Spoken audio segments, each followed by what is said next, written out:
Hello, everyone. Welcome to this special and fun historical episode about the life of the pharaohs in ancient Egypt.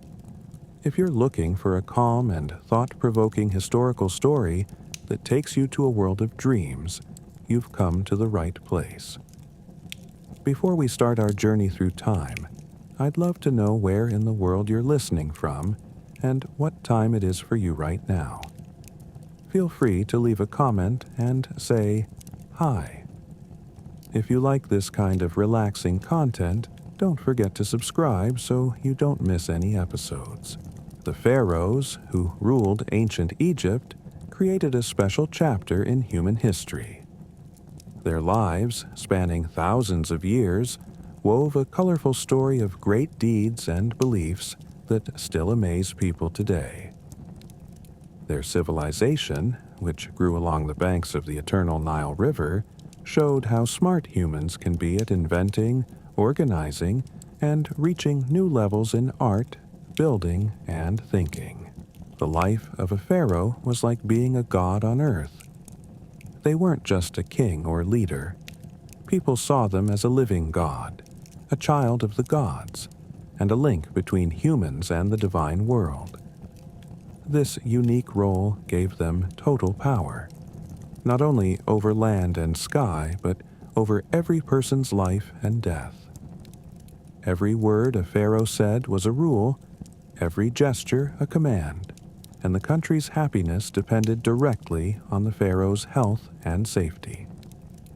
From the moment a pharaoh was born, their life was surrounded by holy rituals.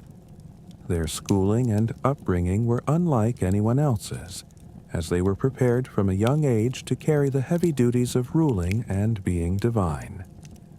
They learned how to lead, plan battles, make deals with other lands, and deeply understand the religious beliefs that were the core of Egyptian life. They studied sacred writings and learned how to perform complex rituals to keep the universe in balance and the kingdom steady. A pharaoh's daily life was a mix of running the kingdom, doing religious ceremonies, and handling social tasks.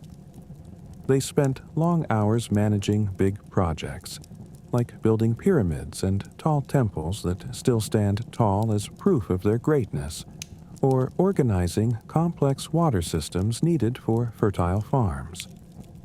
They met with top officials and leaders, listened to people's problems, and made choices that affected millions of lives. At the same time, religious rituals were a key part of every day for the pharaoh.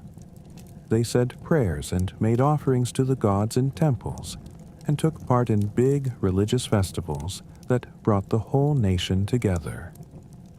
These ceremonies were done to please the gods, ensure the Nile's yearly flood, the lifeblood of ancient Egypt, and protect the land from evil and disasters. The pharaoh was the highest priest for all gods, the only one allowed to speak to them and act as a bridge between people and the divine world. A pharaoh's life wasn't just about official and religious duties. They had personal lives too, though they were full of strict rules and formalities. They lived in fancy palaces, surrounded by servants and advisors. They ate rich meals and wore the finest clothes and jewelry.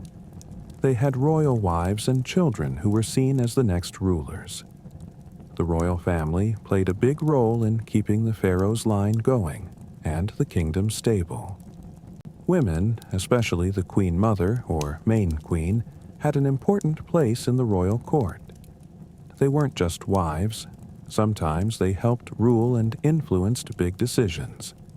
Some queens, like Hatshepsut and Cleopatra, ruled Egypt on their own and showed incredible strength and power, proving that ancient Egyptian society gave women a high status in some ways.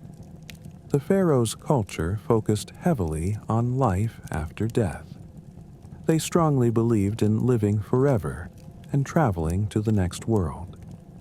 Preparing for this journey started during a pharaoh's life, as they planned their huge, detailed tombs, like the pyramids or tombs in the Valley of the Kings, packed with treasures, furniture, and everything they might need in their second life. Mummification, a complicated and time-consuming process, was needed to preserve the body so the soul could return to it in the afterlife. These preparations showed their deep belief that life on earth was just a short stop on a long journey to eternity. The pharaohs also dealt with other countries. They sent messengers to nearby lands, made alliances, and fought wars to protect their borders or grow their influence. Egypt was a major power in the ancient world, controlling important trade routes and rich natural resources. Pharaohs always worked to maintain and strengthen this position through smart deals and military might. Their lives saw times of wealth and calm, but also times of internal fights and attacks from outsiders. Over the ages, ruling families changed, religious beliefs evolved, and Egyptian culture mixed with others. But the spirit of the pharaohs stayed alive, and their legacy echoes through history. In art, the pharaoh's life was a central theme. Temple and tomb walls showed their daily routines, war victories, religious ceremonies, and connections to the gods. Giant statues of pharaohs, placed everywhere, were meant to show their endless power and godly status. These artworks weren't just pretty. They were also a way to spread political and religious messages and confirm the pharaoh's role in society. For the whole ancient Egyptian society, the pharaoh was the heart of everything. The entire nation worked to serve the pharaoh, believing that their well-being meant the nation's well-being. Farmers worked in fields to feed the kingdom. Craftsmen made tools and art, and soldiers fought to guard the borders. This organized system worked together smoothly, with everyone playing their part to keep the civilization thriving under the pharaoh's leadership. Even after a pharaoh died, their influence lived on. Their funerals were grand events, with detailed rituals to ensure a safe trip to the afterlife.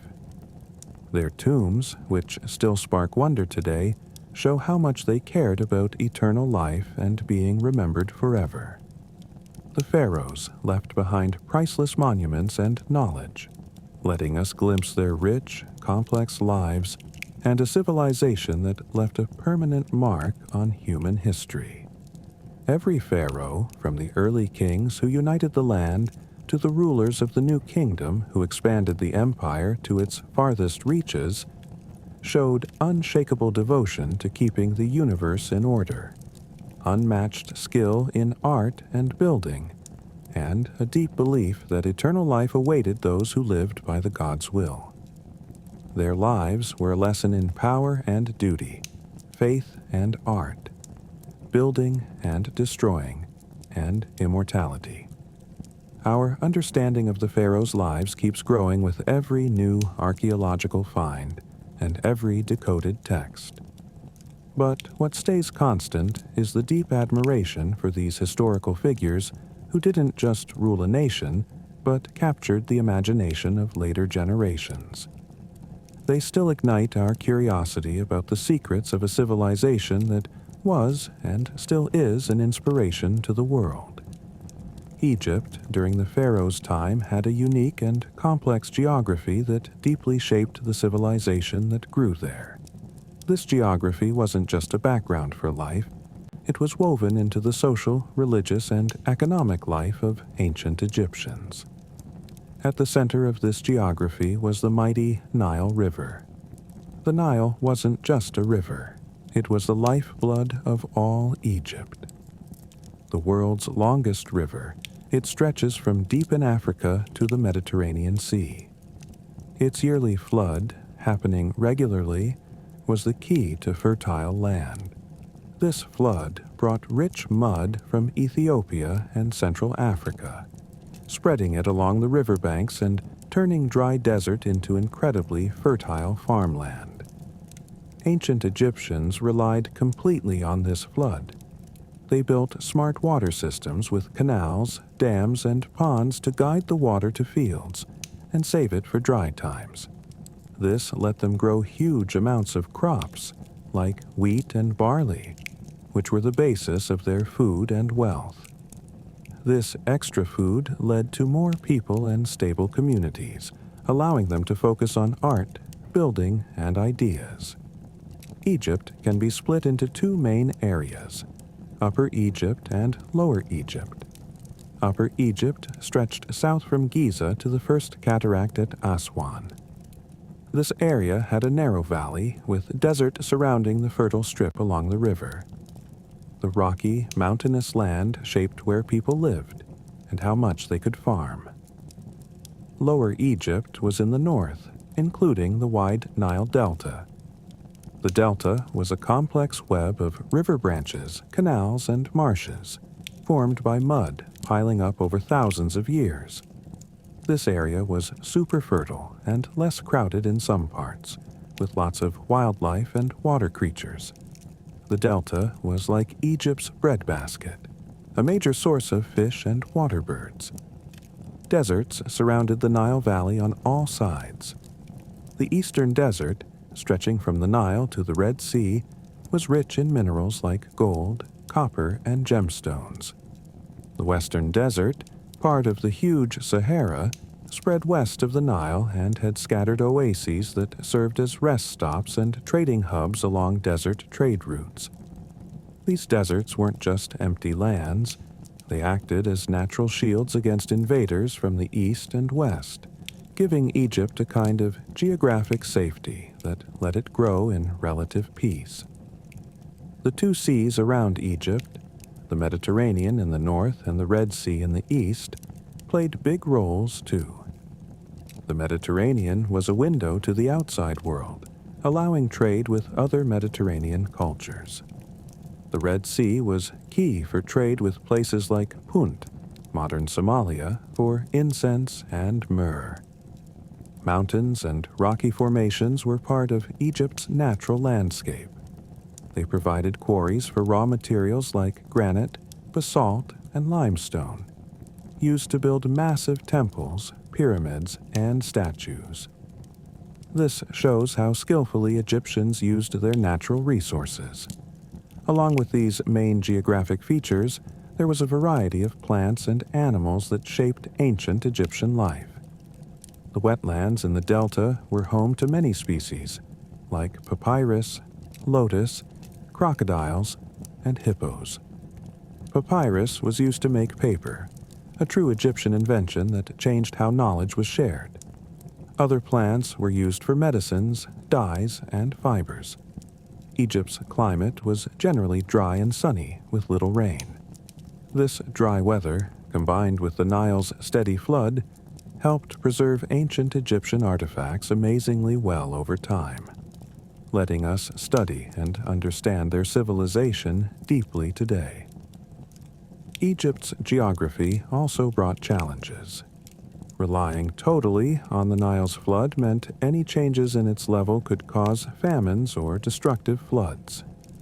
So, ancient Egyptians constantly improved ways to measure the flood and made offerings to the gods for a good one.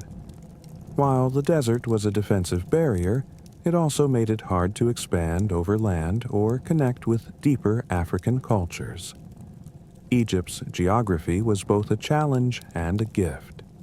It shaped the path of their civilization, touching every part of their lives, from farming and wealth to faith, art, and building.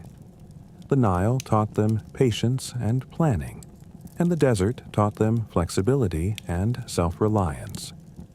This unique geography let ancient Egyptians build an extraordinary civilization that still captivates the world, leaving a lasting mark on human history. In the Pharaoh's time, the Nile River was more than just a geographic feature. It was the heartbeat of Egypt, the spirit of the land, and the main force behind everything in ancient Egyptian civilization. The ancient Egyptians weren't just a people living by a river. They were the people of the Nile. Every part of their lives was tied to this great river. It shaped who they were, what they believed, how they made money, and even how they saw the world and death, all following the rhythm of this eternal river. From the earliest times, Egyptian civilization depended entirely on the Nile's yearly flood. This flood, like a gift from the gods, wasn't just rising water. It brought black, nutrient-rich mud from Ethiopia's highlands and tropical lake regions. This mud fertilized the farmland along the river, turning barren desert into a fertile plain called the Black Land, Kemet, unlike the Red Land, Deshret, the dry desert. This difference had deep religious and cultural meaning, with the Black Land standing for life and fertility, and the Red Land for death and chaos. The flood's timing, happening around the summer solstice, was critical. Ancient Egyptians learned to predict and measure it with great accuracy using tools called Nile gauges, marked steps or columns that tracked water levels. These measurements helped them guess crop yields, set taxes, and plan farming projects.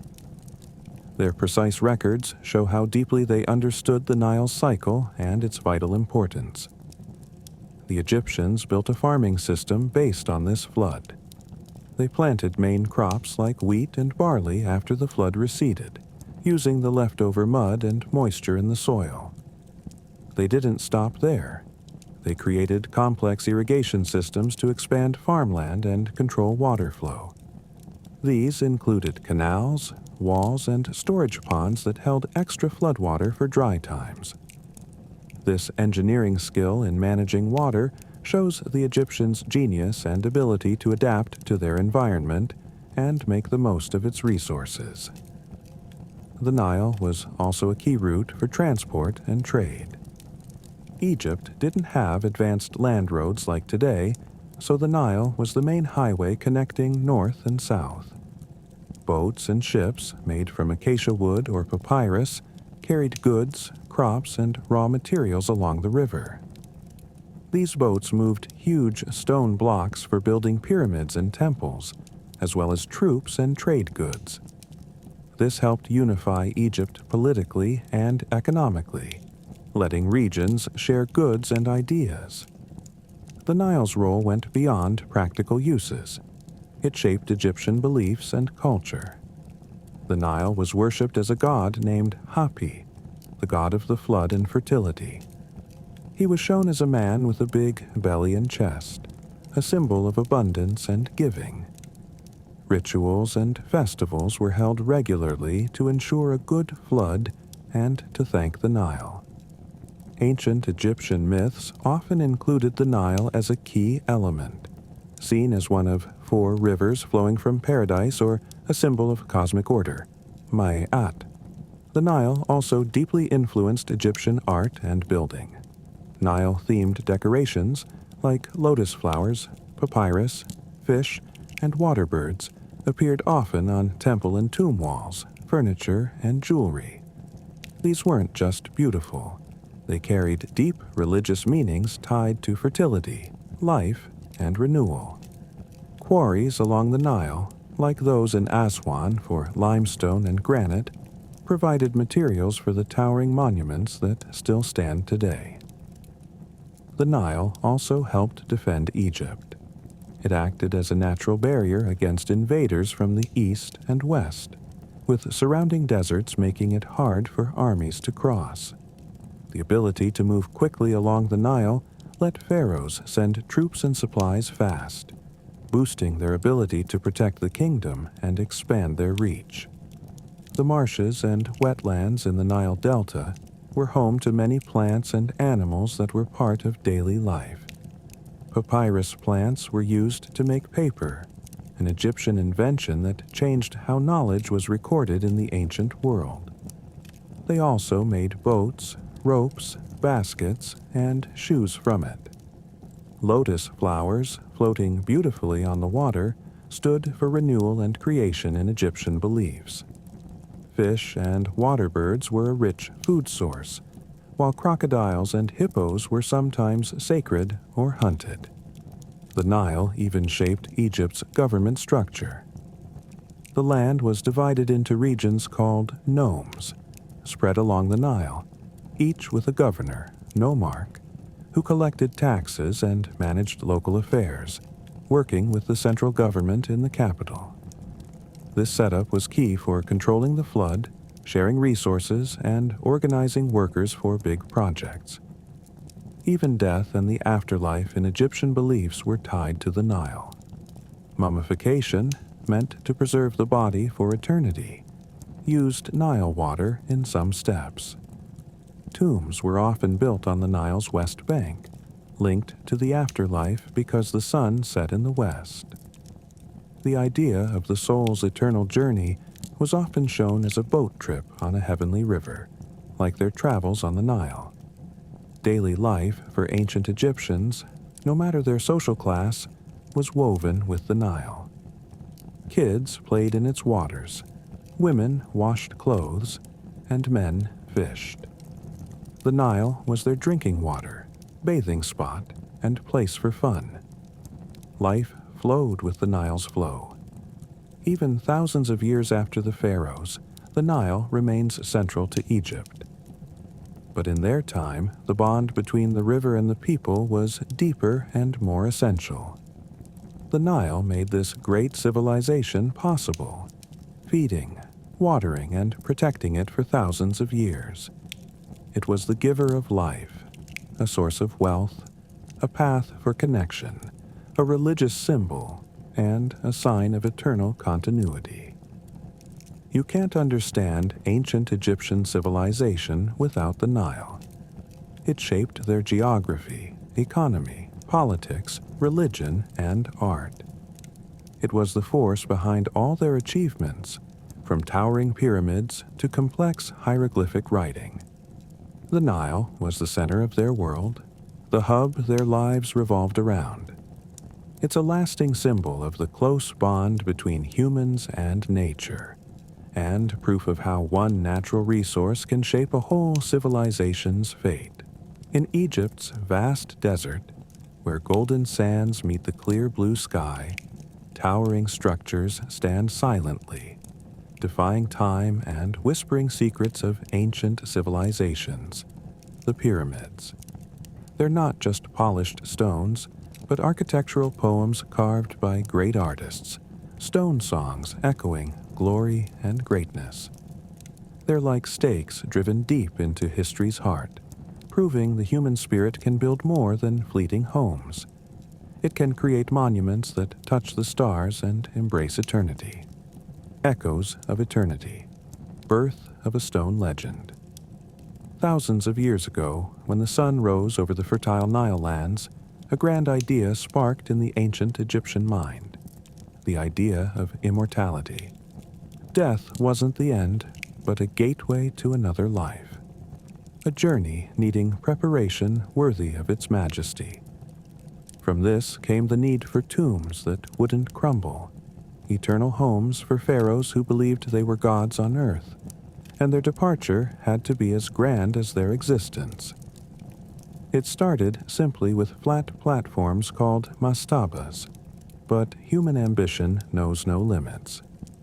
With each passing century, the vision grew, and skills improved until the stepped pyramid at Saqqara rose, the first architectural cry in the realm of eternity. Built by the genius architect Imhotep for King Djoser, this pyramid was a turning point, a declaration that humanity had surpassed the ordinary, lifting construction to the level of the gods. This led to a golden age of building, where ideas danced with materials and dreams took shape in solid stone. The pyramids of Dahshur, with their unique shapes, showed the stages of architectural growth, from the bent pyramid, telling a story of challenge and persistence, to the red pyramid, the first true pyramid, signaling the dawn of the golden age of pyramids, the Giza era. On the Giza Plateau, where desert winds carry the scent of history, Three mighty pyramids stand like eternal guards protecting a great secret. These pyramids aren't just buildings. They're symbols of the Egyptians' engineering, astronomical, and spiritual brilliance. They're like silent hymns, singing of the greatness of the pharaohs resting inside and the workers and engineers who gave their lives to achieve this incredible feat. In the center stands Khufu's Pyramid, the Great Pyramid, the jewel of this unique crown. It's not just a pyramid, but an engineering miracle, weighing millions of tons of limestone and granite. Each stone block was carved and polished with stunning precision, then lifted to great heights using methods that still puzzle scientists today. It stands tall, like a man-made mountain touching the clouds, a testament to humanity's ability to achieve the impossible. Walking around its massive base, you feel small compared to its grandeur.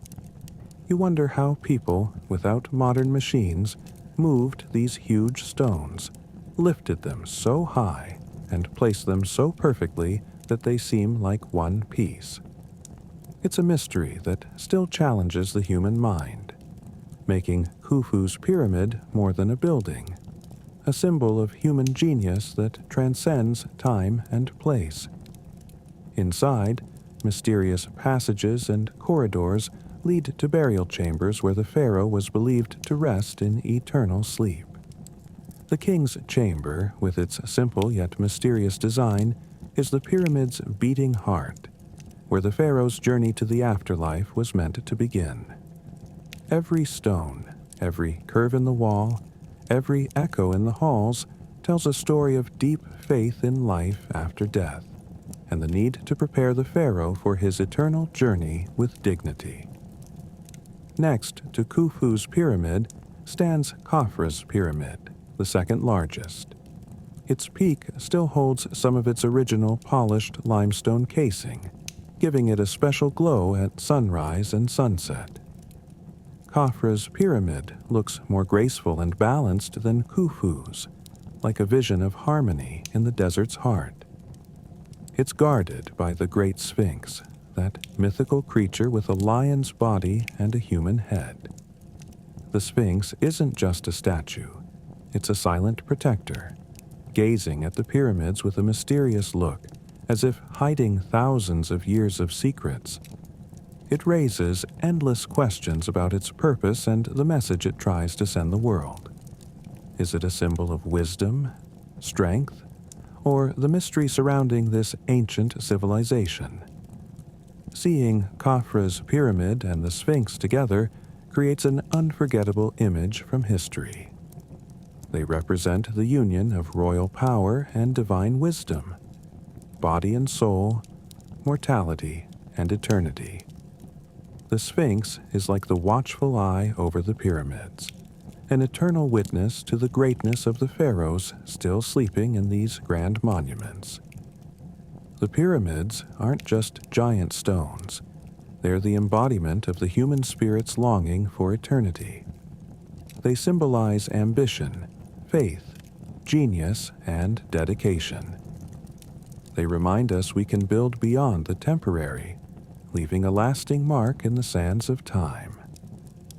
As the sun sets behind the pyramids and stars shine in the clear sky, you feel the ancient pharaohs' voices whispering, telling tales of glory, life, and the soul's eternal journey. The pyramids are a silence that sings of eternity, a reminder that some things were built to last and some stories never die. Are you ready to listen to this timeless tale? Talking about ancient Egyptian civilization, one of the oldest and greatest in human history, can't be limited to its most famous icons.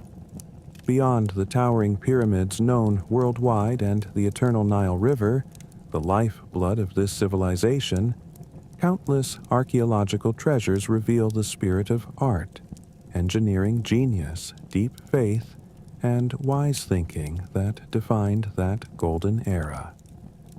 These other relics, spread across Egypt from north to south, are like open chapters in a grand history book, telling details of a people who believed in immortality and worked to leave an eternal mark of their greatness. On the Nile's banks in Luxor, the remains of ancient Thebes stand, the religious and political capital that reached its peak in the New Kingdom. Here, in Luxor's heart, the Karnak Temple rises. Not just a temple, but a city of temples, showing 1,000 years of building and expansion, where generations' hands wove an unmatched architectural masterpiece. Entering through its first gate, you feel like you're crossing a time portal, meeting thousands of towering columns in the great hypostyle hall, sparking awe and admiration. These columns, decorated with carved and raised designs, tell stories of kings' military victories, praise the gods, and form an endless stone forest of art and creativity. Light slipping between the columns adds a magical glow, as if lighting a secret path to the holy sanctuary where religious rituals and offerings to the gods took place. Every gate, courtyard, and statue in Karnak tells part of Thebes' story, a tale of deep faith, political power, and economic wealth that made this city the ancient world's center. You see traces of great kings like Rameses II and Thutmose III, who left their eternal marks here, standing as proof of their mighty rule. Not far from Karnak lies the Luxor Temple, connected to it by the famous Avenue of Sphinxes, recently restored to revive the grand scene of the annual Opet Festival. The Luxor Temple, mainly built to worship the god Amun-Ra, shines with balanced architectural beauty and a unique location, glowing at night with enchanting lights that reflect its splendor. Its towering statues and stunning carvings tell ancient Egyptian myths and show the sacred bond between kings and gods. It's a place that draws you to reflect on the greatness of ancient Egyptian art and how they blended faith and beauty in every detail. On the Nile's west bank, where the sun sets daily, lies the Thebes Necropolis, the ancient world's largest royal cemetery. This isn't just a collection of tombs, but a city for the dead, carefully built as an eternal home for pharaohs and nobles. At its heart, the Valley of the Kings shines with religious art, where Egypt's greatest kings, from the mysterious Tutankhamun to the mighty Ramesses, were buried. These tombs, carved deep into mountain rock and decorated with vivid, colorful paintings that haven't faded in thousands of years, are like illustrated books of the afterlife, showing the pharaoh's journey through the underworld, meeting gods and facing judgment in Osiris's hall. The bright colors and fine details amaze visitors, making them wonder about the techniques ancient Egyptians used to preserve these artistic treasures. Tutankhamun's tomb, though smaller than others, gained global fame for its untouched golden treasures, as if prepared just yesterday. These treasures aren't just jewelry. They express a deep belief in immortality and the need to equip the pharaoh for the afterlife.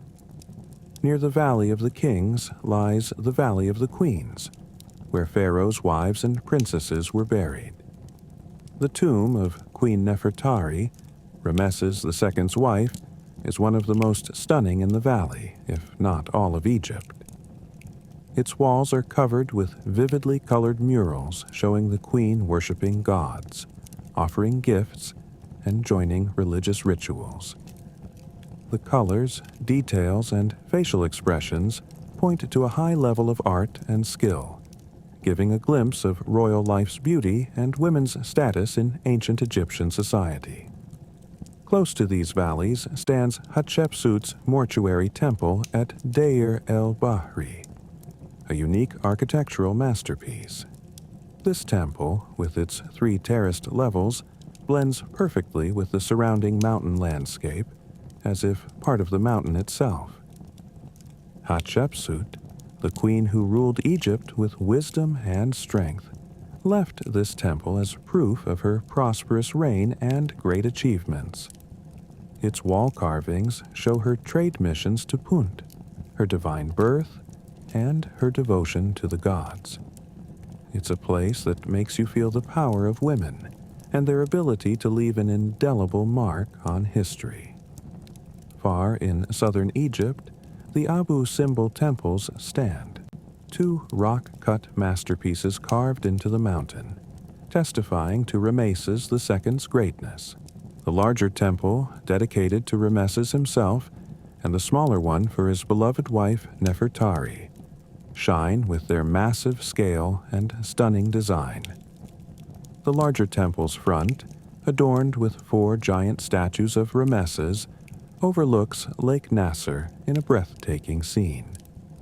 Most remarkably, the sun aligns with Rameses' face in the temple's inner sanctuary twice a year, showing the ancient Egyptians' advanced astronomical knowledge and ability to use nature for their beliefs. These temples, moved entirely in the 1960s to save them from flooding due to the High Dam, are a modern engineering miracle, proving humanity's ability to protect its precious heritage against great challenges. In Saqqara, the royal cemetery of ancient Memphis, lies the tomb of Tai, one of Egypt's most beautiful tombs, famous for wall carvings showing daily ancient Egyptian life. These carvings offer a unique glimpse into farming, hunting, herding, crafting, celebrations, and music. They're like a window into their world, letting us imagine their lives and interests.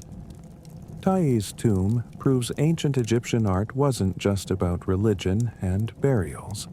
It also recorded everyday life, making it a valuable source of information about this civilization. In Beni Hassan, other tombs, called the Beni Hassan tombs, belong to high officials and nobles from the Middle Kingdom. Carved into rock, they feature colorful carvings of daily life, sports, and religious rituals. These tombs are a rich source of information about the upper class's lives and the evolution of art and sculpture in that period. Egyptian museums complete the picture of pharaonic civilization. The Egyptian Museum in Tahrir, though sometimes chaotic in its display, holds a massive collection of pharaonic artifacts, from mummy coffins to giant statues to priceless golden treasures. It's a place where you feel small before the greatness of human creativity. Tutankhamun's golden mask, one of the world's most famous artifacts, amazes with its beauty and fine details, a symbol of ancient Egyptian civilization. The Grand Egyptian Museum, set to be the world's largest archaeological museum, promises a bright future for displaying Egyptian artifacts. It's expected to offer a unique visitor experience, showing Tutankhamun's full collection for the first time and using cutting-edge display and interactive technology. It will be a new gateway to the pharaoh's world, offering a complete, organized view of Egypt's great history. Other scattered relics across Egypt, like the Temple of Horus at Edfu, one of the best-preserved Egyptian temples, showcase Ptolemaic architecture with detailed carvings of religious rituals and myths. The Kam Ambo Temple, a unique double temple for Sobek and Horus, stands out with its symmetrical design. Though less famous than Luxor's temples, these offer valuable glimpses into the diversity of ancient Egyptian art and beliefs. We can't forget the funerary boats like Khufu's solar boat, found disassembled near the Great Pyramid and rebuilt for display in its own museum. These boats were used in burial rituals, believed to carry the pharaoh to the afterlife, or with the sun across the sky. They show the advanced shipbuilding skills of ancient Egyptians and their attention to detail in every aspect of life, even death. Rock-cut tombs across Egypt, from Aswan to Beni Hassan, are like stone records of ancient Egyptian life and death.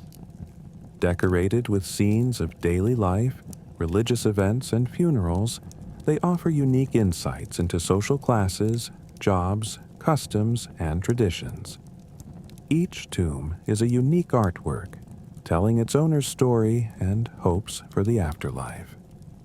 The city of Tel El Amarna, founded by King Akhenaten for worshipping the god Aten, is a unique example of ancient Egyptian urban planning.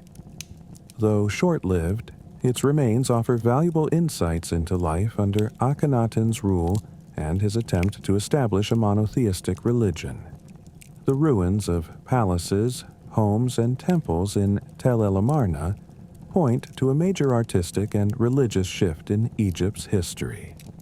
Recent discoveries, like the city of Athribis in Sohag, revealing a complete city with facilities and temples, give a broader picture of urban life in ancient Egypt. Discoveries in Tuna el Gebel in Minya, with tombs for priests and sacred animals, shed light on religious practices and burial rituals tied to sacred animals, a key part of Egyptian beliefs. Talking about these relics isn't complete without mentioning the Great Sphinx, the mythical creature with a lion's body and human head, one of the world's most famous statues. The Sphinx isn't just a statue, it's a silent guardian, gazing at the pyramids with a mysterious look, as if holding thousands of years of secrets. It raises endless questions about its purpose and message. Is it a symbol of wisdom, strength, or the mystery of this ancient civilization? We must also mention ancient Egyptian obelisks, tall, slender stone pillars placed before temples, decorated with hieroglyphic carvings. These obelisks, an amazing engineering and artistic feat, symbolized the sun's rays, acting as a link between earth and sky. Many were moved to world capitals, becoming part of their heritage and reminding the world of Egyptian civilization's greatness. Ancient cities still revealing secrets under the sands, like Memphis, the old capital of unified Egypt, offer glimpses into the early state and its growth. The al-Asasif Cemetery in West Thebes has seen recent important discoveries, uncovering untouched tombs and artifacts that add to our knowledge of ancient Egyptian daily life. Pottery, household tools, jewelry, small statues, and papyri are all vital parts of pharaonic relics, giving a full picture of ancient Egyptian life, habits, traditions, arts, crafts, and societal growth. These smaller artifacts, though not as grand as temples or tombs, offer intimate details about daily life, letting us connect with them on a personal level. The ancient Egyptian civilization is like an ocean of knowledge and beauty, with secrets we can't fully explore. The pharaonic relics beyond the pyramids and Nile are like stars shining in this ocean's sky, each telling a unique story and lighting up a different part of this great civilization. They're an invitation to reflect, discover, and admire humanity's ability to create, defy time, and leave an everlasting mark on history.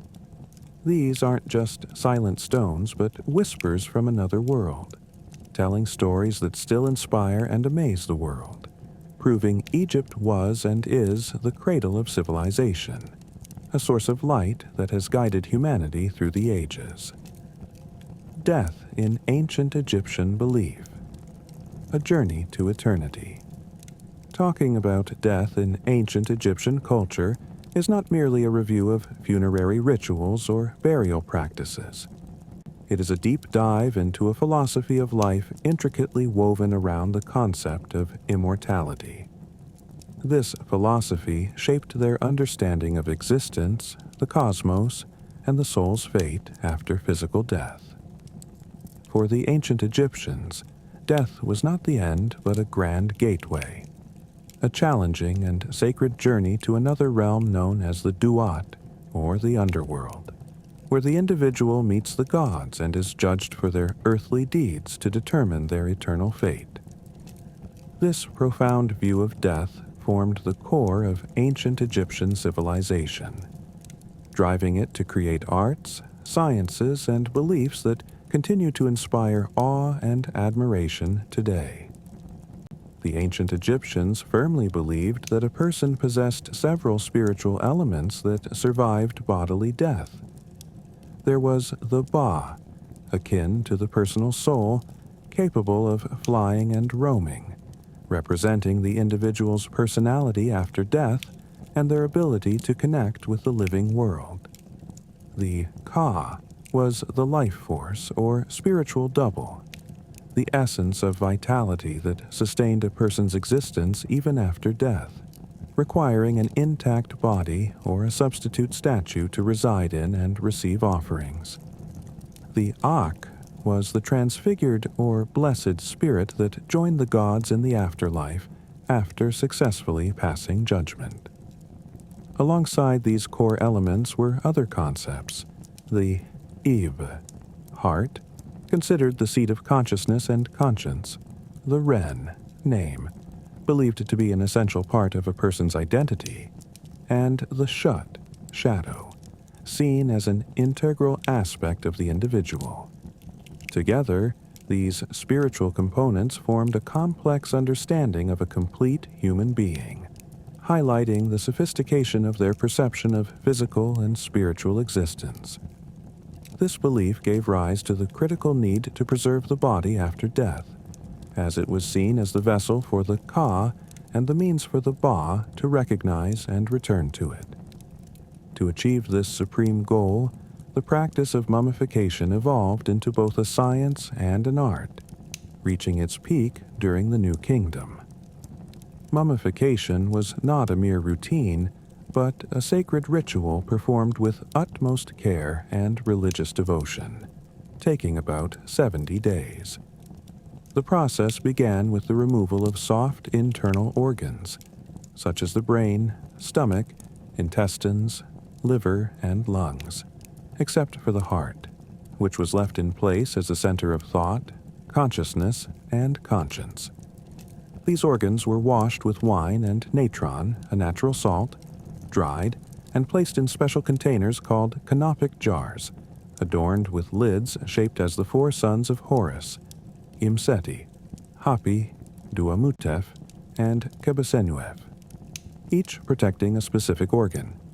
The body was then covered with natron to absorb moisture and dry the tissues, a process taking about 40 days. The abdominal cavity was filled with resins, linen, and aromatic materials to maintain the body's shape. Finally, the body was carefully wrapped in linen bandages, with amulets and charms placed between layers to protect the deceased on their journey. Each stage of mummification was accompanied by chants and prayers, recited by specialized priests to ensure the ritual's completion and success in transforming the deceased into an eternal being. Mummification was not just about preserving the body. It was a spiritual transformation, preparing the deceased for their journey through the underworld. Religious texts and spells, known as the Pyramid Texts, Old Kingdom, Coffin Texts, Middle Kingdom, and Book of the Dead, New Kingdom, served as guides for the deceased in their perilous journey, providing spells and incantations to overcome obstacles, defeat dangers, and pass divine judgment. These texts were inscribed on tomb walls, coffins, or written on papyrus and placed inside the coffin to ensure they reached the deceased in the afterlife. The tomb was considered an eternal home for the deceased, not just a hole in the ground, but a house of immortality, meticulously designed to reflect the deceased's status in life and provide everything needed in the afterlife. Tombs varied over time, starting with mastabas in the Old Kingdom, evolving into towering pyramids seen as stairways for the pharaoh to ascend to the heavens and join the gods. In the New Kingdom, pharaohs turned to rock-cut tombs carved deep into mountains, like those in the Valley of the Kings and Valley of the Queens, to protect their bodies and treasures from thieves and natural elements. Tomb walls were adorned with vibrant murals depicting the deceased's daily life, burial rituals, their underworld journey, meetings with gods, and judgment in Osiris's hall. These paintings and carvings were not mere decorations, but held magical and religious purposes, aiding the deceased in overcoming obstacles and reaching eternal life. The tomb's contents were integral to preparing for the afterlife. Beyond the elaborately crafted coffin, thousands of artifacts were placed inside, from furniture, jewelry, and clothing to food, drink, and daily tools. Everything the deceased might need in the afterlife. These items reflected the deceased's wealth and status, but, more importantly, ensured their comfort and needs in eternity. Among these were small figurines called ushabti, believed to come to life in the afterlife to perform laborious tasks for the deceased, allowing them eternal rest. Amulets like the Heart Scarab, Eye of Horus, and Jed Pillar were also placed in the tomb for spiritual protection and support on the journey. Funerary rituals were vital to the deceased's transition to the afterlife. After mummification and wrapping, a grand funeral procession carried the body to the tomb, accompanied by hymns, prayers, and religious chants. A key ritual was the opening of the mouth, a magical ceremony performed on the mummy or a statue of the deceased using special tools to restore their ability to speak, see, hear, eat, and drink, enabling them to interact in the afterlife and benefit from offerings. These rituals were essential to ensure the deceased could fully live in the other world. The underworld, or Duat, was depicted in religious texts as a dark, dangerous realm filled with challenges. The deceased had to navigate it successfully to reach the Fields of Yaru, or Fields of Reeds, the ancient Egyptian paradise where eternal peace awaited. This journey involved encounters with gods and demons, requiring the deceased to recognize them and recite appropriate spells to pass through. At the heart of the underworld was the Judgment of the Dead, the most critical moment in the deceased's journey. Presented before Osiris, god of the underworld, in the Hall of Justice, the deceased's heart was weighed on a scale against the feather of Ma'at, symbolizing truth and justice. The god Thoth recorded the result, while Ammit, a monstrous creature, part crocodile, lion, and hippopotamus, waited to devour the heart if the deceased failed the judgment. The deceased recited negative confessions, denying any sins or wrongdoings to prove their innocence and gain passage to eternal life. If successful, they were declared true of voice and allowed to enter the Fields of Iaru, where they would live a blissful, eternal life united with the gods. The focus on death wasn't limited to pharaohs and the elite, but extended to common people, though mummification and burial practices varied by social and economic status. While royal tombs were built with unmatched grandeur, commoners' tombs were simpler, yet still reflected care for funerary rituals and offerings, affirming the universal belief in immortality. This profound philosophy of death and eternity influenced every aspect of ancient Egyptian civilization.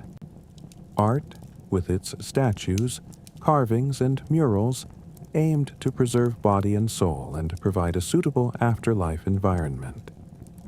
Literature, through religious and funerary texts, served as a spiritual guide for the deceased. Science, particularly medicine and anatomy, advanced significantly through mummification and handling of the human body. Architecture manifested in pyramids and funerary temples built as eternal homes for pharaohs. Even thousands of years later, the mysteries of death in ancient Egyptian belief continue to captivate. Mummies, coffins, and tombs offer a unique window into their world, revealing the depth of their faith and passion for immortality.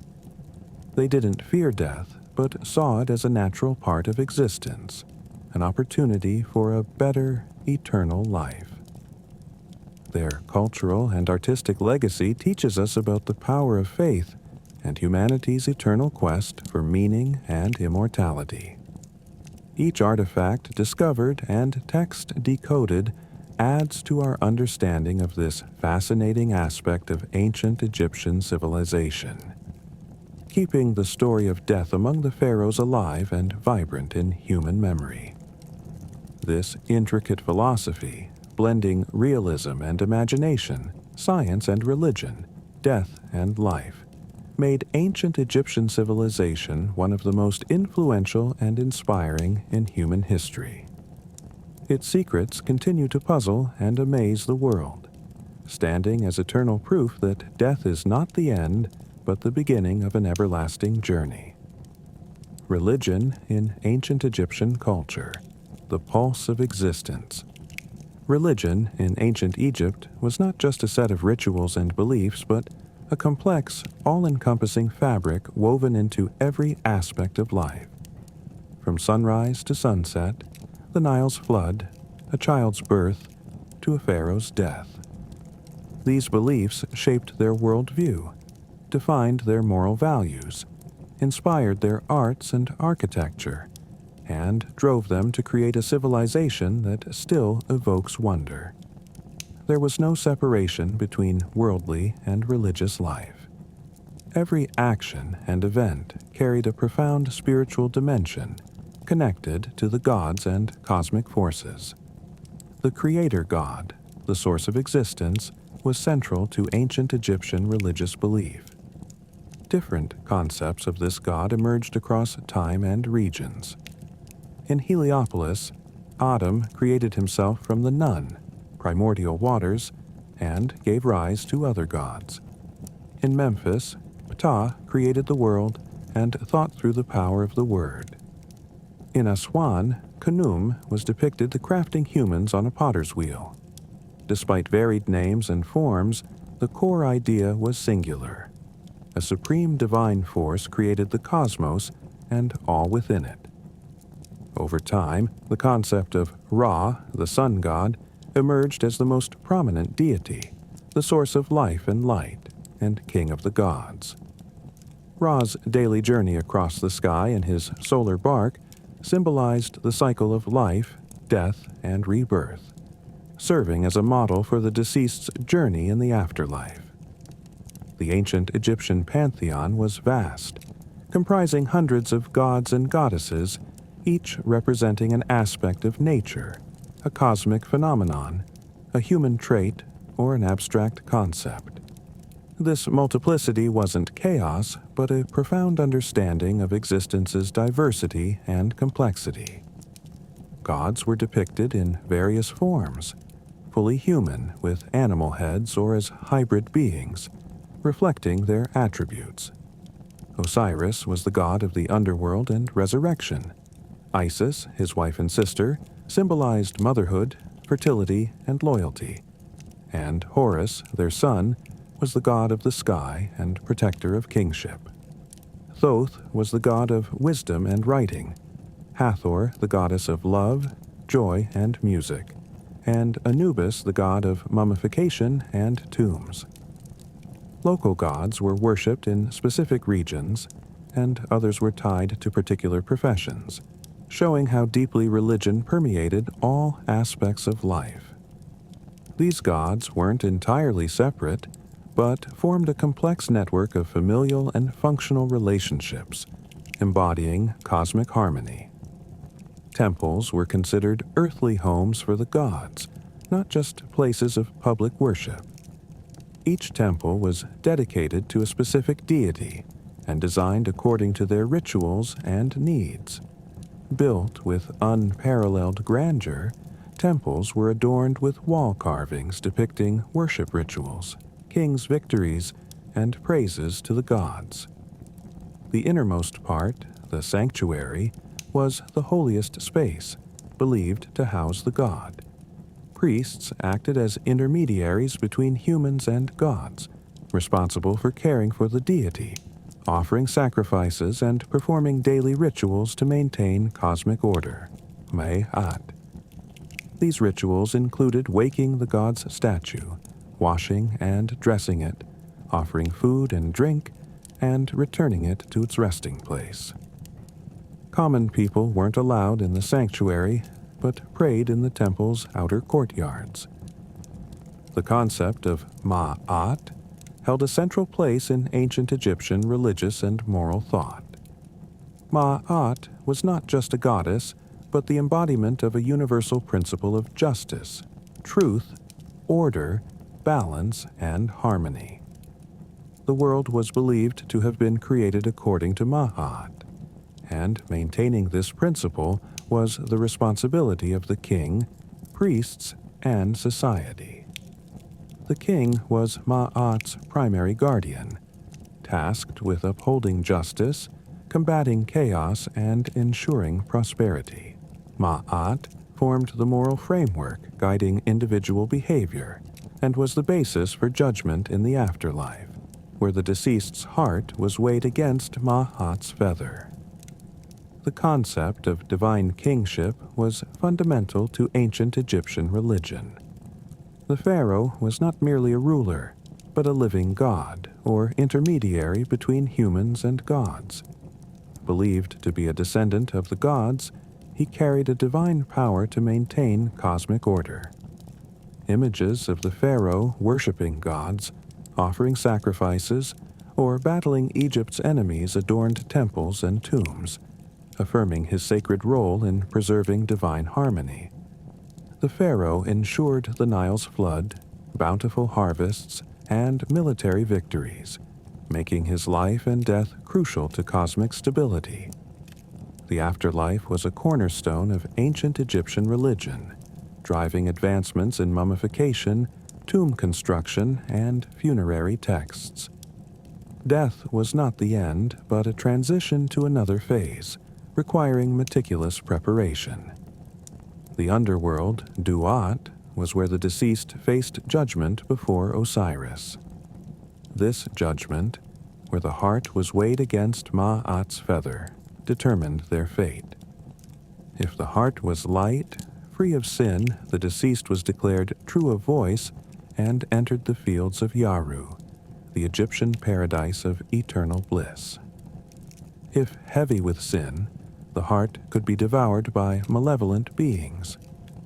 Funerary texts, like the Book of the Dead, guided the deceased through the underworld, providing spells and prayers to overcome dangers. The history of ancient Egyptian religion saw periods of change. A notable shift was Akhenaten's religious revolution in the New Kingdom when he attempted to impose worship of a single god, Aten, the sun disk, rejecting other gods. This was a radical departure from tradition, aiming for a form of monotheism. Akhenaten built a new capital, Akhetaten, modern Tel El Amarna, abolished Amun's priesthood, and adapted art and language to his new belief. However, this revolution didn't last after his death, and successors restored traditional polytheistic worship, labeling Akhenaten's era as heretical. This period shows the flexibility of ancient Egyptian religion, capable of absorbing changes, if only temporarily. Religion was closely tied to natural phenomena. The Nile's annual flood, bringing fertility, was seen as a divine gift, celebrated with rituals. The sun's daily cycle inspired myths and prayers, symbolizing life, death, and rebirth.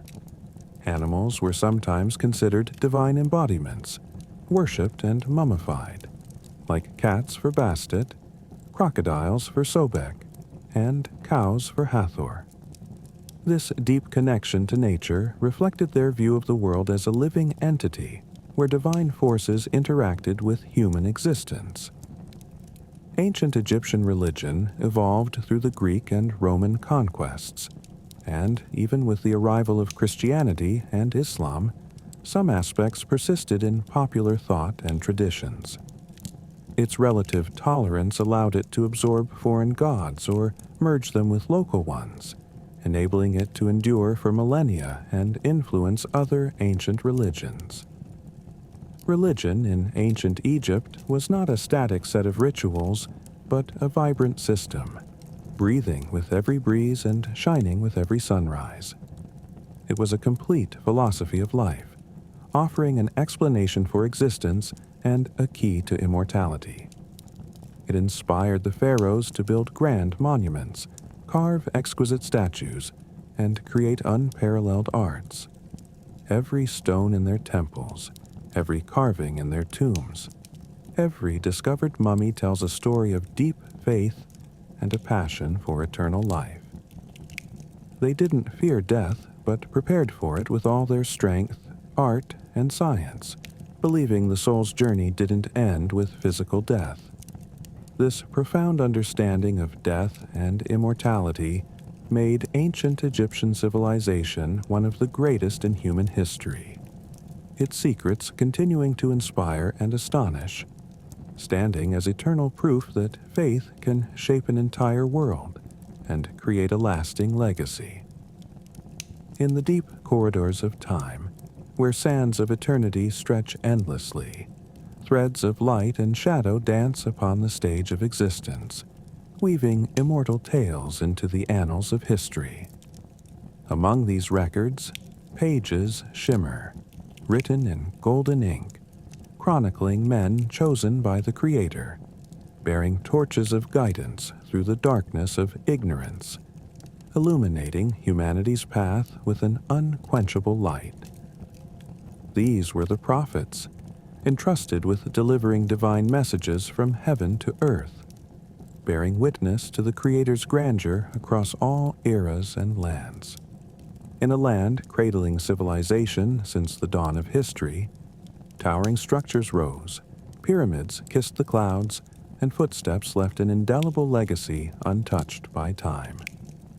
This land is Egypt, the cradle of civilizations, the landing place of divine messages, and the stage for timeless stories of prophets and earthly rulers.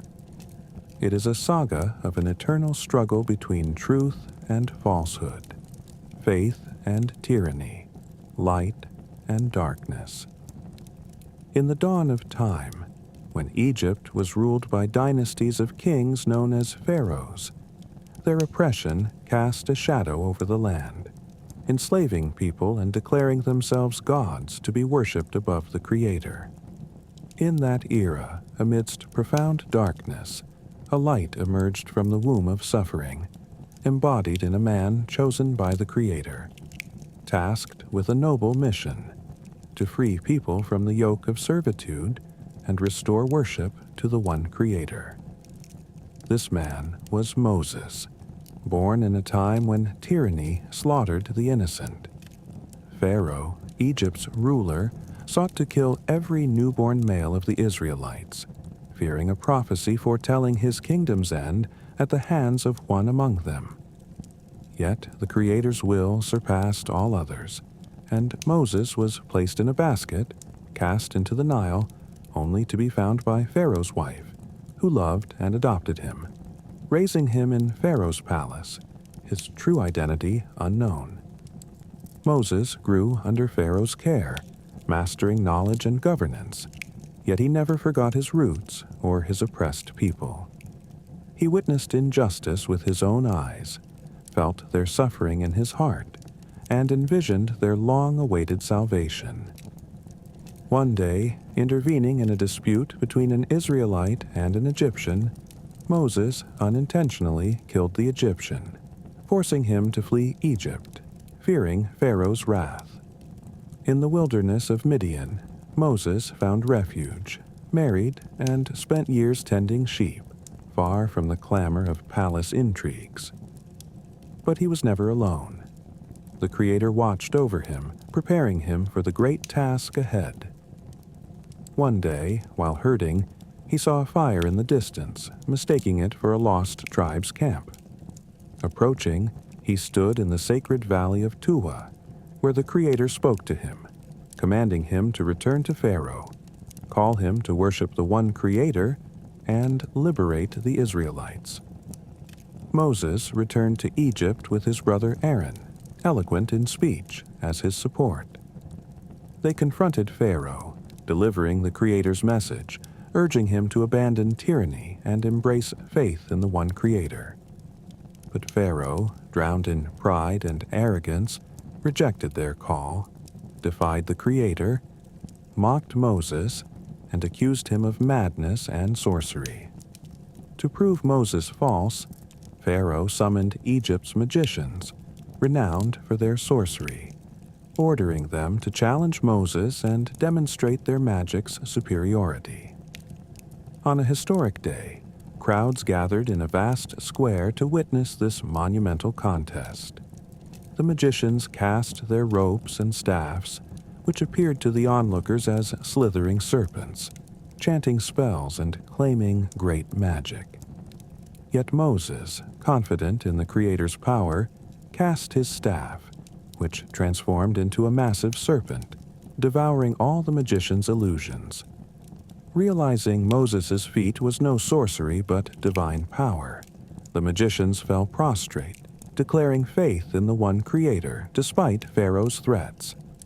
Enraged, Pharaoh ordered their torture and execution, but their faith remained unshaken, having seen the truth. Moses persisted in his mission, but Pharaoh and his people met him with stubbornness and arrogance. The Creator sent 9 clear signs upon Egypt: flood, locusts, lice, frogs, blood, drought, crop failure, death of firstborns, and darkness. Each sign revealed the Creator's might and exposed Pharaoh's falsehood, yet their hearts, sealed by disbelief, remained deaf and blind to the truth. Finally, Moses was commanded to lead the Israelites out of Egypt by night, before a grievous punishment struck. They fled under cover of darkness, pursued by Pharaoh's army, determined to crush them. Reaching the sea's edge, the Israelites feared they were trapped, with no escape from Pharaoh's grasp. But Moses, steadfast in the Creator's promise, struck the sea with his staff, parting it to reveal a dry path, allowing the Israelites to cross. When Pharaoh and his army pursued, the waters returned, engulfing them, marking the end of tyranny and a lesson for future generations. The story of Moses and Pharaoh is a profound tale, embodying the clash of truth and falsehood, proving that victory belongs to the patient and faithful. Yet Moses' story is not the only prophetic tale in Egypt. Long before him lived another great prophet, tested by patience and destined for greatness in Egypt, Joseph, son of Jacob. As a child, Joseph had a wondrous vision of 11 stars, the sun and the moon bowing to him, which he shared with his father, who recognized it as a sign of a great future. But Joseph's brothers, envious of their father's love for him, plotted against him, casting him into a deep well, then, returning to claim a wolf had devoured him. A passing caravan found Joseph, selling him cheaply, and he was taken to Egypt, where he was bought by Egypt's vizier, a high-ranking official. Raised in the vizier's household, Joseph received a fine upbringing, blessed with striking beauty and profound wisdom. Joseph's trials, however, were far from over. The vizier's wife, captivated by his beauty, attempted to seduce him, but Joseph, steadfast in piety, refused. Spurned, she falsely accused him of assault, leading to his unjust imprisonment. In prison, Joseph displayed remarkable wisdom, interpreting the dreams of 2 fellow inmates, accurately predicting their fates. Years passed, yet Joseph never lost hope in the Creator's mercy. One day, Pharaoh had a perplexing dream of 7 fat cows devoured by 7 lean ones, and 7 green ears of corn overtaken by 7 withered ones. None of Pharaoh's interpreters or magicians could decipher it. A former cellmate, freed from prison, recalled Joseph's skill and informed Pharaoh, who summoned Joseph.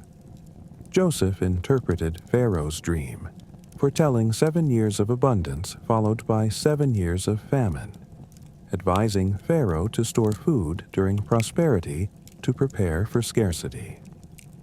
Impressed by Joseph's wisdom and recognizing its divine origin, Pharaoh appointed him overseer of Egypt's granaries and his deputy. Joseph governed Egypt with justice and foresight, spreading prosperity and fairness. During the famine, his brothers, unaware of his identity, came to Egypt seeking food. Joseph recognized them but initially concealed his identity, showing them kindness and mercy. Eventually, he revealed himself, and they, remorseful for their past deeds, returned to their father with the truth. Jacob's family reunited in Egypt, living in peace and happiness under Joseph's care, a testament to patience, forgiveness, and compassion. The stories of prophets in Egypt are not mere historical accounts but lessons for generations. They teach that truth endures, falsehood perishes, and the Creator supports the faithful, however few or oppressed. They show that patience unlocks relief, faith is a fortress against evil, and wisdom and knowledge are the foundation of progress. Egypt was a stage for monumental events in divine missions, hosting noble prophets, eternal messages, formidable challenges, and triumphant victories. From Abraham, the father of prophets, who passed through Egypt, to Lot, a contemporary of Abraham, who witnessed the Creator's might in the destruction of his sinful people.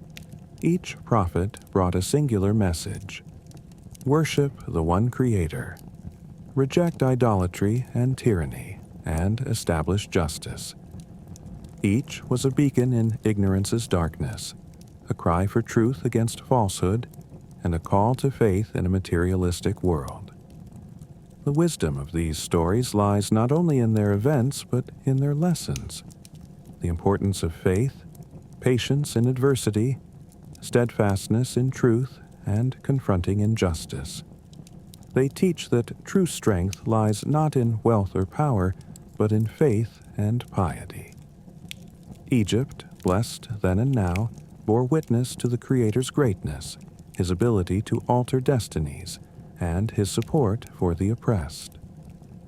It embraced noble prophets, hosted eternal messages, and remains a testament to the Creator's power to reveal truth, no matter how tyrants try to conceal it. These tales of prophets in the land of the pharaohs, passed down through generations, illuminate humanity's path, affirming that the Creator is all-powerful, His promise true, and victory belongs to those who believe and revere Him. Egypt, with its unparalleled fertility and strategic location, was a magnet and hub of influence in the ancient world. Far from an isolated entity, this ancient civilization constantly interacted with its neighbors, influencing and being influenced by them, leaving deep marks on the cultural, economic, and political fabric of the region. The pharaoh's impact on the surrounding world was multifaceted, spanning trade, arts, beliefs, governance, and military tactics. Economically, Egypt, dubbed the breadbasket of the ancient world due to its abundant agriculture, relied on the Nile, its lifeblood, to produce surplus grain, particularly wheat, making it a primary food supplier for neighboring regions. Beyond grains, Egypt was famed for papyrus, the essential writing material of the time, holding a near monopoly in the Mediterranean. These agricultural and industrial resources positioned Egypt as a vital trade hub, attracting caravans and ships from far and wide. Egypt established an extensive network of land, river, and sea trade routes. The Nile itself was a critical internal artery, linking north and south, facilitating goods transport between cities and regions. Land routes connected Egypt to Nubia in the south and the Near East in the east.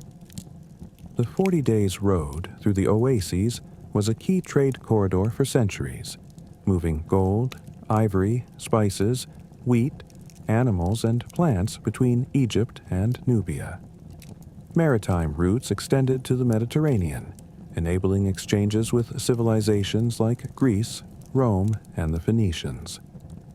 Egypt exported high-quality linen, gold, ivory, precious metals, and gemstones like limestone and granite, while importing goods unavailable locally, such as cedarwood from Lebanon for ships and temples, obsidian from the Near East, and Ethiopia for sharp tools, and luxury items like incense, spices, and ebony from Punt, likely near modern Somalia, through famed maritime expeditions, like those of Queen Hatshepsut. The pharaoh's influence extended beyond economics to arts, architecture, and beliefs, leaving clear imprints on neighboring civilizations. Egyptian art, with its unique blend of symbolism, precision, and religious expression, held a special allure. Decorative motifs like the lotus flower, symbolizing rebirth and creation, and the Sphinx, embodying protection and mystery, appeared in Greek art, particularly in pottery and architectural decor. Early Greek columns, such as Doric and Ionic orders, drew inspiration from Egyptian columns, often crowned with palm or lotus motifs. The grandeur and intricate design of Egypt's pyramids and temples inspired later civilizations to build monumental religious or royal structures, with Nubia even constructing pyramids in the Egyptian style, underscoring Egypt's architectural influence. Greek sculpture, especially in its early phases, was influenced by the rigidity and stability of Egyptian statuary, though it later evolved toward greater realism and dynamism. Religiously, while polytheism dominated, some Egyptian gods and concepts permeated other faiths. The goddess Isis was likened to the Greek Demeter, both deities of fertility and motherhood. The Egyptian emphasis on the afterlife and mummification intrigued other cultures, though not replicated in detail. Egyptian burial practices, particularly mummification, were widely known and sparked curiosity, though their widespread adoption remained unique to Egypt. Politically, Egypt's highly centralized bureaucratic administration, led by the pharaoh and supported by ministers, scribes, and local officials, ensured effective governance across vast territories. This model influenced neighboring political and administrative systems. Egypt's sophisticated tax system and record-keeping inspired adjacent civilizations, with highly trained scribes and a tightly controlled financial system enabling efficient resource management. The concept of the pharaoh as a divine ruler or intermediary between humans and gods bolstered state legitimacy and stability, influencing how some neighboring rulers viewed their roles and ties to religious authority. Egypt's legal system, rooted in principles of justice and order, ma'at, shaped legal frameworks in other societies. Diplomatically, the pharaohs used marriage alliances and treaties to maintain political influence, as evidenced by the Amarna letters. Diplomatic correspondences between pharaohs and Near Eastern rulers, showcasing Egypt's complex relations and diplomatic finesse. Militarily, Egypt's forces, particularly during the New Kingdom, became a dominant regional power, influencing neighbors through advanced strategies. The Egyptian mastery of war chariots revolutionized ancient warfare with their speed and firepower. a tactic adopted by neighboring armies. Skilled Egyptian archers, integral to the military, influenced archery tactics elsewhere. Fortifications along Egypt's borders, especially in the Delta and Eastern Desert, with advanced engineering, served as models for regional defenses. The highly organized Egyptian army, with a clear hierarchy and reliance on infantry, inspired military organization elsewhere, while the use of Nubian, Libyan, and other foreign mercenaries facilitated tactical exchanges. Egypt's relationship with Nubia, its southern neighbor, was complex, marked by cultural exchange and military conflict. Egypt profoundly influenced Nubia, though Nubians retained a distinct cultural identity. Politically and economically, Egypt controlled parts of Nubia, particularly during the New Kingdom, establishing forts and administrative centers to secure resources like gold, ivory, and ebony. Culturally, Nubians adopted aspects of Egyptian religion, worshipping some Egyptian gods, and adapted hieroglyphs into their own script.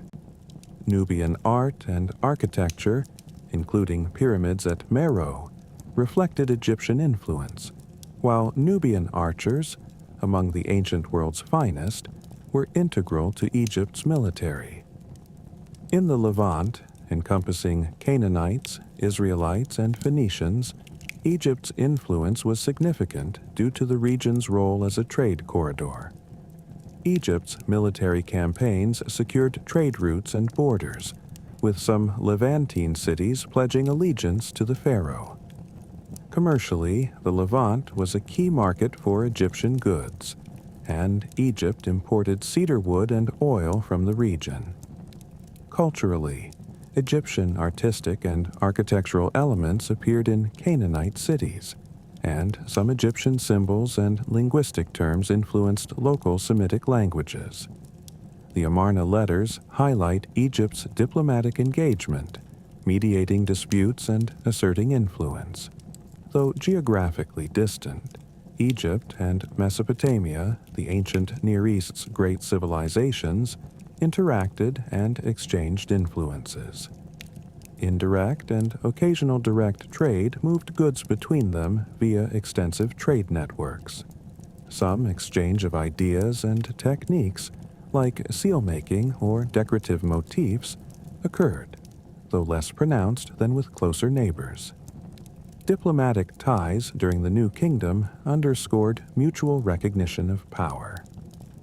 Egypt's maritime trade with the Minoan civilization in Crete facilitated exchanges, with Egyptian goods found in Minoan sites and vice versa. Minoan art, particularly pottery and frescoes, occasionally reflected Egyptian styles or motifs.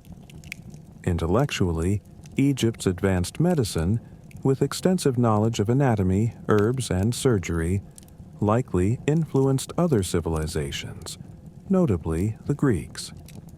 Egypt's progress in astronomy and mathematics, especially geometry, essential for pyramid construction and agriculture, contributed to regional scientific development. While hieroglyphs were not widely adopted, the concept of writing may have inspired other regional scripts. The relationship between the pharaohs and their neighbors was not one-sided. While Egypt wielded immense influence, it also absorbed influences from its neighbors. These intricate, interwoven interactions, peaceful through trade and diplomacy, or violent through conquest and conflict, shaped the geopolitical and cultural dynamics of the ancient world. Egypt, with its resources and rich culture, was a vibrant hub, attracting explorers, traders, and soldiers, leaving an enduring legacy on the ancient world's civilizational tapestry. No civilization, no matter how grand, can remain eternal in its original form, for history is ever in motion, existence transforms, and time carries all things forward. Such is the tale of the pharaoh's civilization, a majestic culture that astonished the world for millennia, leaving behind a legacy time cannot erase. To speak of the collapse of this ancient Egyptian civilization is not to recount a sudden event or a singular tragic end, but to narrate a long, intricate process of internal and external changes and challenges that converged over centuries. This process ultimately led to Egypt's loss of independence, transforming it from a dominant superpower into a fragment of foreign empires. The end of ancient Egyptian civilization was not a sudden death, but a gradual fading, a slow dissolution of authentic Egyptian rule, though its cultural and religious heritage persisted long after. The ancient Egyptian civilization was marked by a complex, enduring life cycle, passing through eras of prosperity and strength, namely the Old, Middle, and New Kingdoms, interspersed with periods of weakness and turmoil known as the intermediate periods. Each transitional phase posed significant challenges, yet Egypt consistently overcame them, rising stronger than before. However, the trials it faced in the first millennium BCE were of a different nature, ones from which it could not fully recover its former glory. The seeds of decline were sown internally through political, economic, social, and religious factors that gradually undermined the state's foundations. At the heart of ancient Egypt's system was the pharaoh, the divine ruler, intermediary between humans and gods, and guardian of Ma'at, the cosmic order of justice and harmony. In times of strength, the pharaoh's absolute authority ensured stability and cohesion. Yet, over time, this authority eroded. By the late New Kingdom and into the Third Intermediate Period, roughly 1070 to 664 BCE, the power of the priests, particularly those of Amun in Thebes, grew steadily. These priests amassed vast lands, immense wealth, and even private armies, forming a rival force to the pharaoh's authority. This shift weakened central power, fractured political unity, and diminished the pharaoh's once unquestioned leadership, hampering the state's ability to make unified decisions, undertake grand projects, or counter external threats effectively. Alongside the priests' rising influence, regional governors, known as nomarchs, gained increasing autonomy. In periods of central weakness, these governors became hereditary rulers of their provinces, commanding their own armies, levying taxes, and wielding near-independent authority. This administrative fragmentation fueled internal discord, interprovincial conflicts, and difficulties in marshaling resources for the central state, weakening Egypt's defensive capabilities. The once unified nation became a patchwork of competing entities. Economically, Egypt's decline was closely tied to its political woes. Agriculture, particularly wheat, was the backbone of its economy. But disruptions in the Nile's floods, either too low, causing crop shortages and famine, or too high, destroying villages and fields, triggered recurring economic crises. Later, pharaohs struggled to manage these disasters, leading to food shortages, soaring prices, and social unrest. Foreign trade, once a pillar of Egypt's wealth, also suffered. At its peak, Egypt controlled trade routes to Nubia and the Levant, importing gold, ivory, timber, and precious metals. As its military and political power waned, rival powers like the Assyrians, Persians, and Greeks challenged its dominance over these routes, reducing access to foreign resources and shrinking the wealth that fueled state projects and armies. Continuous wars further drained Egypt's human and economic resources, with costly military campaigns depleting funds and soldiers, while defeats led to lost resources and imposed tributes, eroding the nation's economic infrastructure. Social unrest naturally followed political and economic decline. Famines, rising prices, heavy taxes, and corruption sparked growing discontent among the populace, occasionally erupting into popular uprisings, internal disorder, and increased crime, deepening the state of chaos. The pharaoh's inability to ensure security and prosperity eroded his legitimacy in the eyes of the people. The optimism and love of life that characterized Egypt in its golden eras, reflected in its vibrant art and literature, gave way to a growing sense of uncertainty and pessimism. Literature grew more somber, and an increased focus on funerary and religious practices signaled a society seeking salvation in the afterlife, a shift that sapped its resilience and innovation. While internal weaknesses gnawed at Egypt's core, foreign invasions delivered the final blows, stripping away its independence. Egypt's wealth and strategic location made it a perennial target, but in its later years, it could no longer defend itself effectively. In the late New Kingdom, around the 12th century BCE, Egypt faced invasions by the enigmatic Sea Peoples, who ravaged many Near Eastern civilizations. Though King Ramesses III repelled their attacks, these wars drained Egypt's resources, weakened its military, and cost it control over Levantine territories, signaling its declining power. By the 7th century BCE, the Neo-Assyrian Empire, a rising superpower, turned its gaze toward Egypt.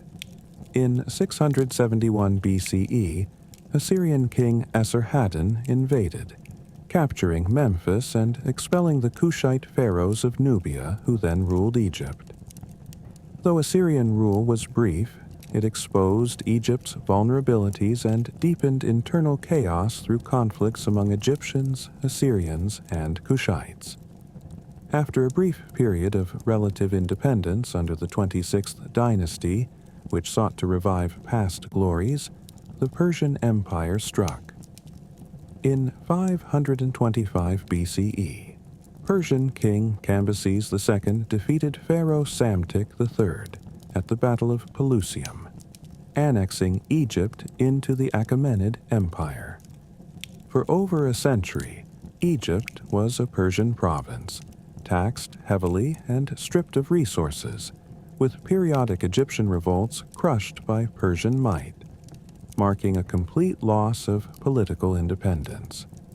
Following a short-lived resurgence under the 30th dynasty, Persia reclaimed Egypt in 343 BCE under Artaxerxes III, imposing harsher rule and quelling resistance. This marked the last gasp of native Egyptian rule in antiquity. In 332 BCE, Alexander the Great swept into Egypt, defeating the Persian garrison and being welcomed as a liberator. He founded Alexandria, and after his death, Egypt passed to his general Ptolemy I Soter, who established the Ptolemaic dynasty. Though the Ptolemies ruled for 3 centuries, building Egyptian-style temples and blending some local traditions, they were culturally and linguistically Greek, not true pharaohs. This era signaled the end of authentic Egyptian rule and the dawn of foreign dominance. The Ptolemaic era ended in 30 BCE, when Roman forces under Octavian, later Emperor Augustus, defeated Cleopatra VII and Mark Antony at the Battle of Actium, annexing Egypt as a Roman province. Dubbed Rome's breadbasket, Egypt became a vital source of wealth for the empire, its last vestiges of independence extinguished. With successive foreign conquests, the concept of the pharaoh faded.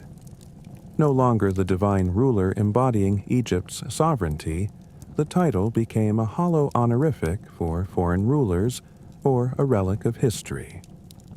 The influx of foreign languages, first Greek and then Latin, as languages of administration and trade marginalized ancient Egyptian dialects, particularly Demotic and later Coptic, eroding cultural identity and severing new generations from their linguistic roots. Though Egyptians clung to their traditional religion for some time, the spread of Christianity from the 1st century CE gradually supplanted it, leading to the decline of ancient gods, temple closures, and forgotten rituals. Artistic and architectural styles lost their Egyptian essence, adopting Greek and Roman elements, with no new projects rivaling the grandeur of pyramids or great temples. The decline of hieroglyphic and demotic scripts rendered ancient texts unreadable, disconnecting people from their past until the 19th century decipherment of the Rosetta Stone by Champollion, further dimming Egypt's collective memory. The collapse of the pharaoh's civilization was no single event, but a protracted process of internal decay compounded by foreign conquests. Political fragmentation, economic decline, and social unrest left Egypt vulnerable to Assyrian, Persian, Greek, and Roman invasions, which erased its independence. Yet, the spirit of ancient Egypt did not wholly perish. Its cultural, religious, and linguistic legacy endured in Coptic forms, and its monuments and temples stand as testaments to its greatness. Even today, this civilization captivates and inspires, an inexhaustible source of knowledge and wonder. It is a story of an era's end, but also of an enduring legacy, reminding us that civilizations rise, flourish, and fade, yet their imprints remain etched in history, teaching future generations about the power of innovation, the beauty of art, and the enigma of human existence. The threads of history weave subtly and vividly into our present, as if time is but a tapestry of interconnected strands forming the fabric of human existence. Within this tapestry, the ancient Egyptian civilization shines as an eternal beacon, its influence lingering despite the millennia separating us. The pharaoh's impact transcends mere stone relics or faded inscriptions, permeating modern life in our arts, sciences, beliefs, and even daily language.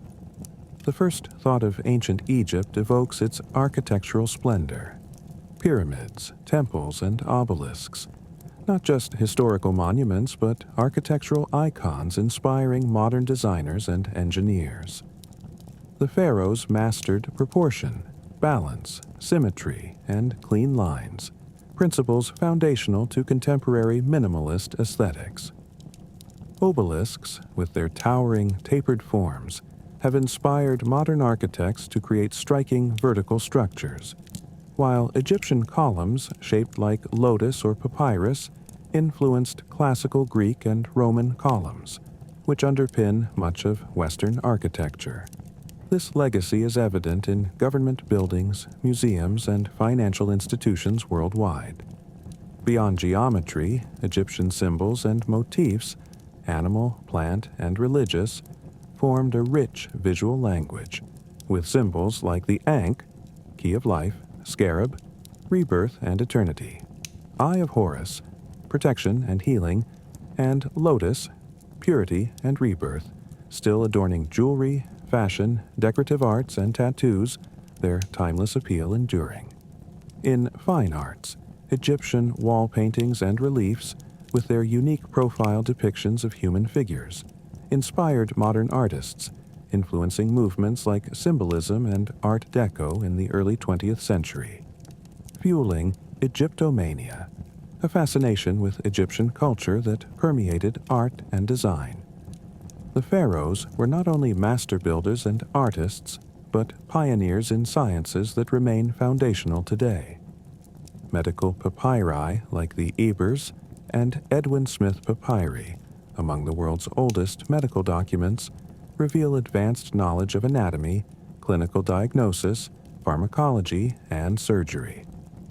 Egyptians treated fractures, sutured wounds, used medicinal herbs, and crafted surgical tools akin to modern ones, even performing complex procedures like brain surgery and creating prosthetic limbs.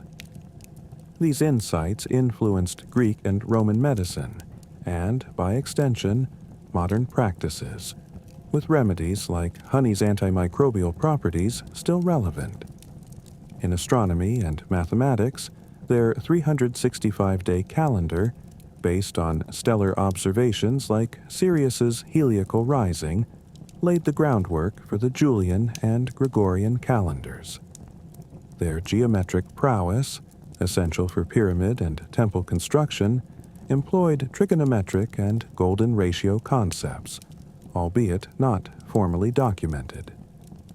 The ancient Egyptian language, with its hieroglyphic, hieratic, and demotic scripts, is among the earliest written languages. Though modern languages do not directly descend from it, its influence persists. The Egyptians' invention of ink from soot and wax used on papyrus revolutionized knowledge preservation, paving the way for writing and printing systems.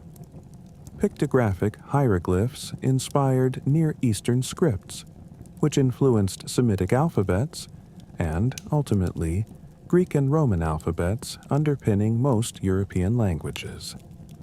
Some modern words like pharaoh and chemistry, from kemet, meaning black land, trace roots to ancient Egyptian via Greek and Latin.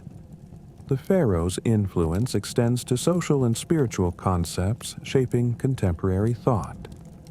Their belief in the afterlife and immortality, reflected in elaborate mummification and grand tombs, influenced later Abrahamic religion's views on life after death, with notions of resurrection and judgment echoing in modern faiths.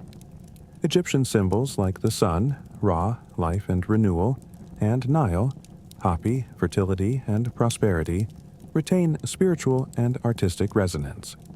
The concept of Ma'at, cosmic order, justice, truth, and morality, was central to Egyptian society, with the pharaoh tasked with its upkeep to prevent chaos.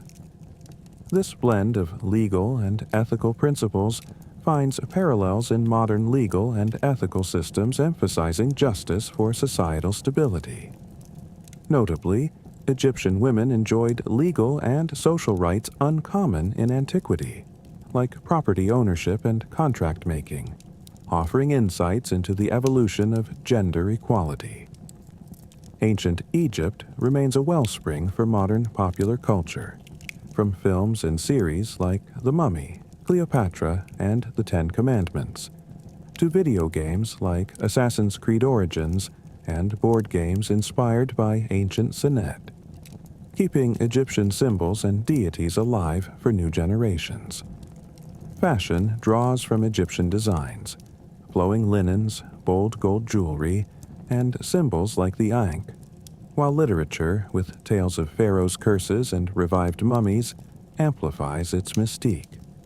Globally, Egypt's monuments, like the pyramids and Sphinx, are wonders drawing tourists and scholars, each archaeological find, like Tutankhamun's tomb in 1922, reigniting eternal Egyptomania. We live in a world deeply indebted to ancient civilizations, with Egypt standing as one of the most influential. From architectural principles shaping modern designs to medical and scientific innovations fueling progress, from spiritual symbols enduring in diverse contexts to a vibrant presence in popular culture. The pharaohs have not vanished into history's depths. They remain a living thread in our modern tapestry. Do we truly grasp the magnitude of this influence, stretching across millennia, touching nearly every facet of our lives? That was all for today's stories. Until next time, rest easy